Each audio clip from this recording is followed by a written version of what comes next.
వైద్య విద్యలో ప్రవేశాల కోసం దేశవ్యాప్తంగా నిర్వహించిన నీట్ పరీక్ష రద్దు కావడంతో ఎందరో విద్యార్థుల భవిష్యత్తుకు తీరని నష్టం కలిగించే ప్రమాదం ఉందని కాంగ్రెస్ పార్టీ తెనాలి నియోజకవర్గ ఇన్ఛార్జ్ డాక్టర్ చందు సాంబశివుడు అన్నారు.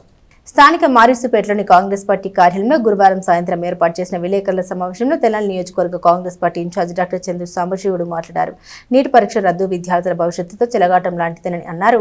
నీట్ ప్రశ్న పత్రం లీకేజ్ గురించి బీజేపీ స్పందించాలని ఆయన డిమాండ్ చేశారు. ఈ కార్యక్రమంలో తెనాలి టౌన్ ప్రెసిడెంట్ పొన్నూరు నాగసూర్య శశిధర్, గుంటూరు జిల్లా general secretary Ennamsetti Sivaramakrishna, P Sivakumar, P Steven Babu, Bheema Ramesh, Vaishankar, Krishna, Ayyappa, Akhil, Srinu, Sai, N Mallikarjunarao తదితరులు పాల్గొన్నారు.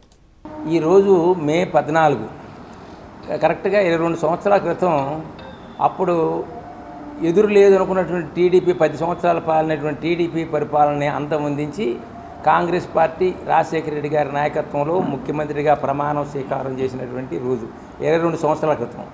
ఆ తర్వాత వరుస 10 సంవత్సరాలు ఎదురు లేకుండా మా కాంగ్రెస్ పార్టీ ఇక్కడ ఆంధ్రప్రదేశ్లో కూడా పరిపాలించింది. ఆంధ్రప్రదేశ్లో కాకుండా దేశంలో కూడా. అలాగే మా శని పోయి నెక్స్ట్ వచ్చేసరికి మరలా తిరిగి ఇది ఈ రోజుని మరలా స్టార్ట్ అయినట్టుగా ఇమీడియట్గా రేపు రాబోయే ఎప్పుడు వస్తే అప్పుడు 29 28 ఎప్పుడు వస్తే అప్పుడు మరలా తిరిగి కాంగ్రెస్ పార్టీ ఇక్కడ అక్కడ కూడా రావాలని కోరుకున్నాం.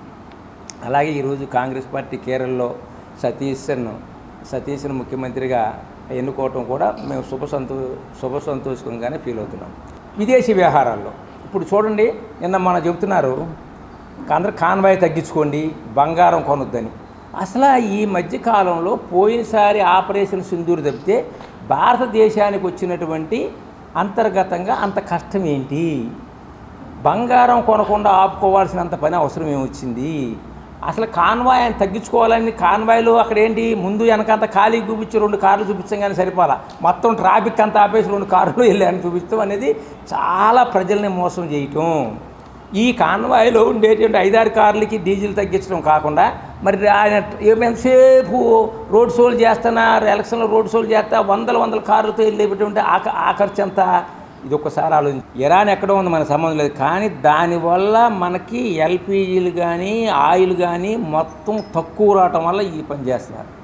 ఇప్పుడు మీరు గమనిస్తే ఒక్క నెల నుంచి ఏప్రిల్ నుంచి నిర్మాణ రంగంలో ఉన్నటువంటి ప్రతి వస్తువుని పెంచేశారు. దానికి ఎల్పిజి ఆయిల్తో సంబంధం ఉన్నటువంటి అన్నీ అంట, ఏది మనకి చిన్న కమోడ్లు, శానిటరీ వర్క్స్ దగ్గర నుంచి, సిమెంట్ దగ్గర నుంచి అన్నిట్లో, తర్వాత ఈవెన్ స్విచ్ల దగ్గర నుంచి ప్లాస్టిక్ తయారయ్యే వస్తువులు అన్నీ కూడా దాన్ని ఇంటర్రిలేటెడ్ అంట, అన్నీ పెంచేశారు ఆల్రెడీ ఒక నెల నుంచి.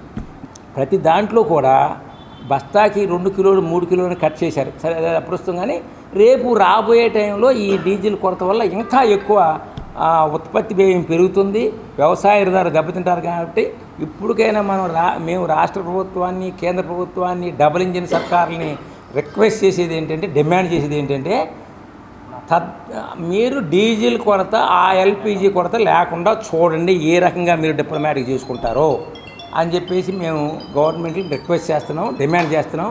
తద్వారా అభివృద్ధి అంటే కన్స్ట్రక్షన్. మేము గొప్పగా అమరావతిలో ఇంత వస్తున్నాం, ఇంకా పొలాలు తీసుకుంటున్నామని అంటున్నారు. కన్స్ట్రక్షన్ ఆపకుండా జరిగిపోవాలి, వ్యవసాయ పనులు ఆపకుండా జరిగిపోవాలి, ఏ రకం నష్టం లేకుండా ఆ రకంగా చూడమని చెప్పేసి